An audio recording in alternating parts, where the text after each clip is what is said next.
Hello everybody and welcome to another episode of Footy Talk, and I'm your host Tari.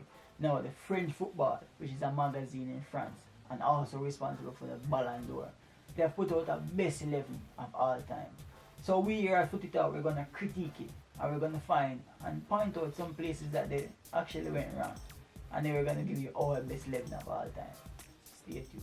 So guys, before I start the critique and before we give you our best 11 of all time, we're going to take a look at the Ballon best 11 and the formation they operate in. So first of all, it's a 3-4-3 formation. So we have Cristiano, Ronaldo and Lionel Messi at the top. Across the four-man midfield, you have Pele, Mateus, Xavi, Maradona. And then at the back line, you have Paolo Maldini himself, the great Frank Beckenbauer and Cafu. And in the goal, you have Yashin. Now, the Ballon d'Or did get a lot of stuff right. But I think where they went wrong is the formation and the midfield. I think they're trying to cram as many legends into that team as possible. And I don't know, I just think this is one of the most ridiculous teams I've ever seen. It's top heavy and there is basically no midfield. So we're going to shake it up. We're going to use a 4-3-3 formation. That's 4-3-3. So they did get the front three correct. Because Fat Ronaldo, first of all, if you don't know football, then we can't talk about this. Fat Ronaldo is the only fat man to ever play professional football. Yes, and for more than one team too.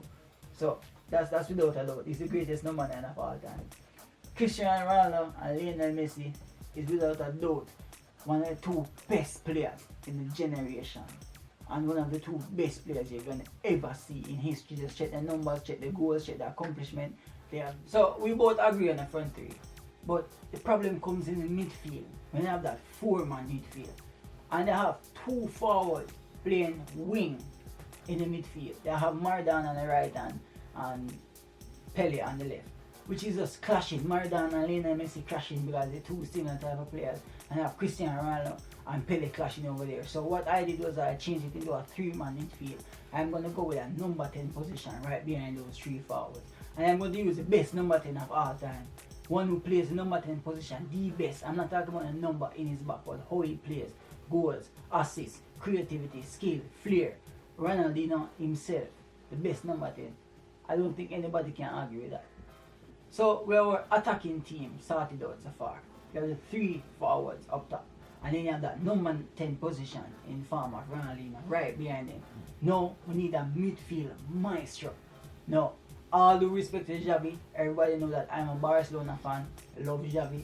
But how can you put Xavi over a midfield maestro like Zidane?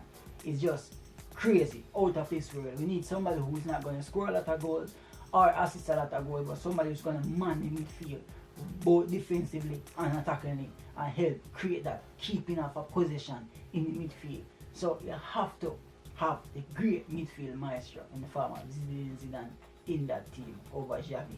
I'm sorry.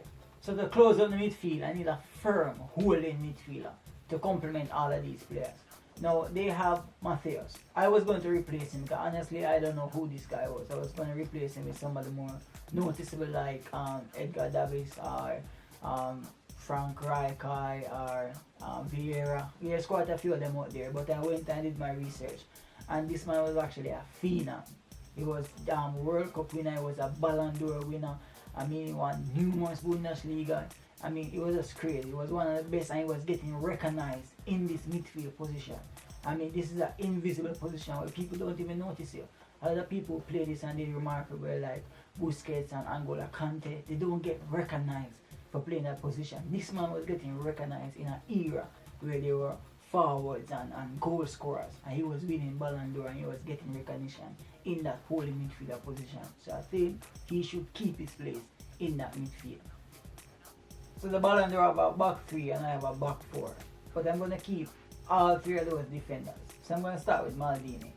Maldini actually won the league with AC Milan 93-94 and they only scored 36 goals in the entire season and still won the league. Now I know you're looking at the screen right now and you're seeing the table where they actually end the season with 50 points and won.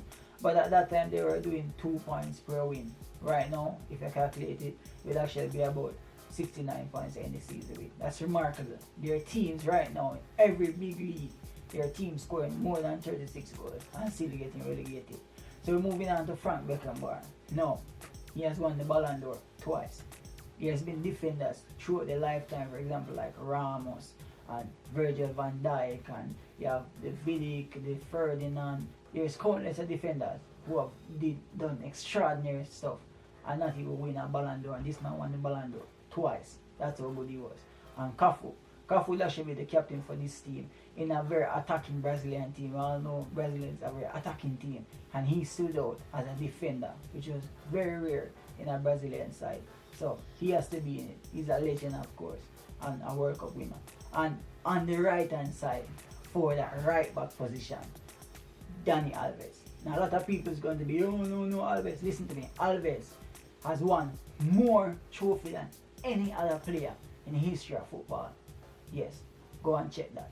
I was talking about right back. People think that Xavi and Iniesta was the main assister to Lionel Messi in that time period. Dani Alves recorded more assists to Lionel Messi than Xavi and Iniesta when they were both at the club. So we're leading to the goalkeeper now. Now, my goalkeeper would have to be Neuer. Because Neuer has no weakness. Neuer can play that block one-on-one. Neuer can play the sweeper keeper. Neuer is great in the air. Neuer is huge, he's big, he's strong, he's good with his feet. There's no other goalkeeper in the history of goalkeeping that has every single attribute like Neuer. I know they have Yasin because he was great back in that time, but he was basically a Pele in his era because he was 6'2", and average goalkeeper back then was 5'6", 5'7". So yes, he looked or seemed extraordinary because he was extraordinary in height and was basically different from other goalkeepers. In this era, it would basically be another goalkeeper. But Neuer has no weakness, and to me, has to be in the best 11 of all time. So that's basically my best 11. And every player in that team is actually playing in their rightful position. And it's a balanced team, a more realistic team. Not a team where Pele and Maradona playing full-back position because they want to get them in the team. No, it doesn't work like that. So that's been another episode of Footy Talk. My name is Starry. Don't forget to like, follow, and subscribe. And stay tuned for more. Respect.